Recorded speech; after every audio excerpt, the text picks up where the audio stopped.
अशोक सज्जनहार साहब, एक बात, चीन के जहन में क्या चल रहा है ये बहुत बड़ी क्यूरियोसिटी पूरी दुनिया की रहती है, क्योंकि समझ में आता नहीं है बड़ी आसानी से। ये हुआ क्या है? क्या कोरोना केसेस अब डाउन हो रहे हैं?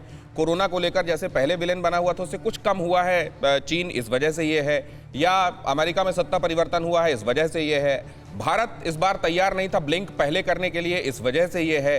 ठंड बढ़ती जा रही है उन ऑल्टीट्यूड्स में और चीन के सैनिक लगातार बीमार पड़ रहे हैं, इस वजह से ये? क्या बड़ी वजह है सर जिसके चलते ये सदाशयता वाली बात चीन की तरफ से नजर आ रही है? आपने देखिए बहुत अच्छा प्रश्न किया है और आपने इसका जवाब देने का भी बहुत अच्छा प्रयास किया है, जो क्या कारण हो सकता है। और आपने ये बिल्कुल ठीक कहा है, जो चीनी लोगों का और उनकी जो लीडरशिप का जो दिमाग है बिल्कुल इनस्क्रूटेबल है, उसको समझना काफ़ी दिक्कत होती है, मुश्किल होती है।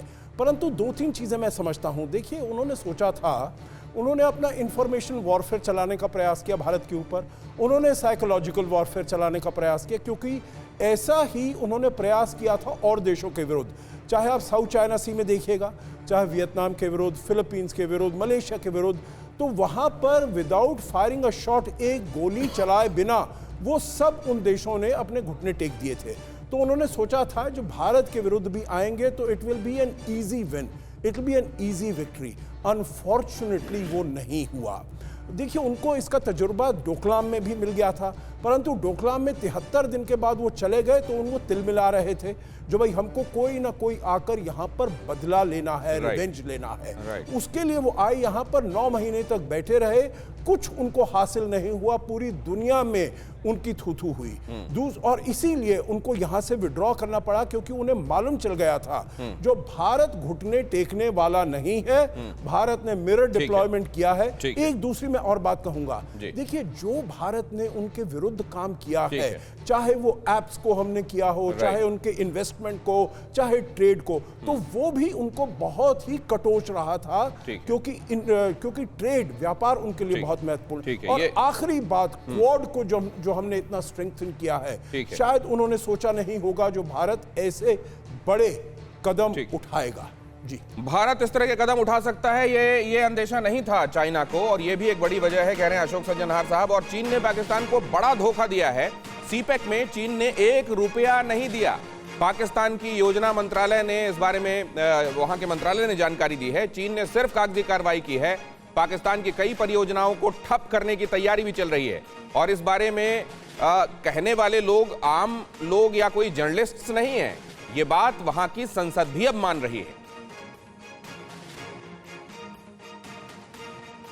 असल में वहां पर 2 सेनेटर्स ऐसे हैं जिन्होंने ये बात कही है कि जो 42 अरब अमेरिकी डॉलर देने की बात कही गई थी, उसमें से कोई पैसा नहीं मिला है। कई जगहें तो ऐसी हैं जहां सिर्फ तंबू गाड़कर और एक चौकीदार बैठाकर ये कह दिया गया है कि चलिए इसके साथ ही योजना का शुभारंभ हो रहा है। और ये बहुत बड़ा धोखा है पाकिस्तान के साथ, ये कह रहा है पाकिस्तान, क्योंकि उसको ये लग रहा था कि चीन से खैरात मिलेगी, जो कि मिली नहीं। सुमित के पास में चल रहा हूं। सुमित, इसका मतलब ये है कि जो लोग कह रहे थे कि वैसे तो पूरा का पूरा ओबोर खतरे में आ सकता है, लेकिन खासतौर से जो पाकिस्तान वाला हिस्सा है वो तो निश्चित पड़ेगा ही पड़ेगा फच्चर में, और वो पड़ गया लगता है। देखिए, बिल्कुल, आप अगर देखें, सीपेक को लेकर पहले कहा गया था कि ग्वादर के पोर्ट के आसपास के इलाकों को, पाकिस्तान के इलाकों को चीन कोई कैप्चर नहीं करेगा, लेकिन हमने देखा वहाँ पे उन्होंने अपनी फेंसिंग कर दी, एंट्री एग्जिट पॉइंट बना दिए गए, सबको सर्विलेंस किया गया। और इसके अलावा सबसे महत्वपूर्ण बात यह है कि जितने हाइड्रो प्रोजेक्ट बन रहे हैं वहाँ पर, उनमें सीधे तौर पर चीन अपने फायदे के लिए वो प्रोजेक्ट लगा रहा है, ना कि पाकिस्तान की जो बिजली आपूर्ति है उसको पूरा करने के लिए, और सभी के लिए उनको ज्यादा पैसे में वो बिजली बेची जाएगी। तो ये अपने ट्रैप में चीन पाकिस्तान को बिल्कुल लगभग फंसा चुका है। दिनेश, पाकिस्तान खुद अपने जाल में फंसा है, लालच के जाल में। लेकिन अब मैं इसको लेकर जरा अपने पॉलिटिकल रिप्रेजेंटेटिव्स के पास चलूं। दीपक झा, आखिरकार देखिए, जो स्थिति पहले बनी हुई थी, एक ब्रेक थ्रू हुआ है, आइस मेल्ट हुई है, कभी आपको सरकार को उसका क्रेडिट भी देना चाहिए।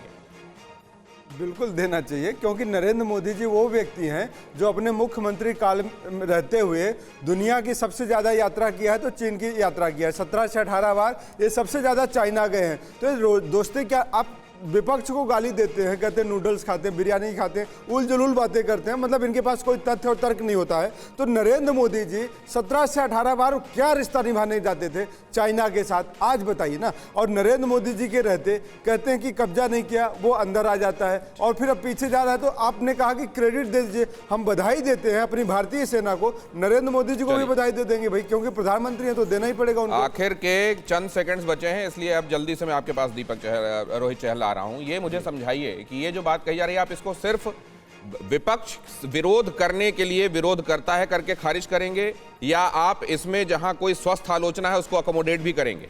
देखिए दिनेश जी, पहली बात तो धन्यवाद करना चाहूँगा, दीपक जी ने भारतीय सेना की तारीफ करी, उस भारतीय सेना के ऊपर जिसके ऊपर इन्होंने सर्जिकल स्ट्राइक के सबूत मांगे, जिस भारतीय सेना से एयर स्ट्राइक के सबूत इनके नेता राहुल गांधी जी ने मांगे, आज कम से कम उनकी तारीफ कर रहे हैं। बहुत बहुत धन्यवाद भारतीय सेना। आप भारतीय जनता पार्टी मोदी जी की तारीफ नहीं कर सकते, कोई उम्मीद भी नहीं है आपसे। अटल जी ने देखिए, मैंने आपको डिस्टर्ब नहीं किया, अटल जी ने संसद के अंदर खड़े होकर इंदिरा जी को दुर्गा का रूप पता है, आपको मानना चाहिए था, मोदी जी की तारीफ करनी चाहिए थी अगर सर्जिकल स्ट्राइक करी वहां पर, लेकिन आपसे उम्मीद नहीं है क्योंकि सोनिया जी की कांग्रेस है, इंदिरा जी की नहीं। एक मिनट और दूसरी बात, देखिए मैंने आपको सुना धैर्य से, देखिए आपको मानना चाहिए मोदी जी ने जिस प्रकार से भारतीय सेना को मजबूत करने का एक काम किया है और लगातार भारतीय सेना को एडवांस जिस तरीके से टेक्नोलॉजी से लैस किया जा रहा है, एडवांस इक्विपमेंट से, वेपन से लैस किया जा रहा है, और यही एक बड़ी बात है। पहले वो उम्मीद चीन को थी कि ये पुराना भारत है। एक बात जरूर मेरे समझ में नहीं आती है, आप लोगों को भारत है सर वक्त पूरा हो गया है, अब आप बहुत ऊंची आवाज में भी कहेंगे तो बात पूरी नहीं हो पाएगी। रोहित चहल प्लीज, दिनेश जी, रोहित चहल एक बात, लेकिन मेरे ऑनर अवार्ड अगर रशिया से लेके फिलिस्तीन से लेके चाहे वो रोहित चहल सुनने के लिए तैयार नहीं है, वरना मैं कंक्लूड करते हुए आप सबसे इजाजत मांगता। हमारे मेहमानों का बहुत धन्यवाद, आज अड़ी में इतना ही। न्यूज़ टॉप 9 रोज सुबह 7 बजे और शाम 7 बजे सिर्फ TV9 भारतवर्ष पर।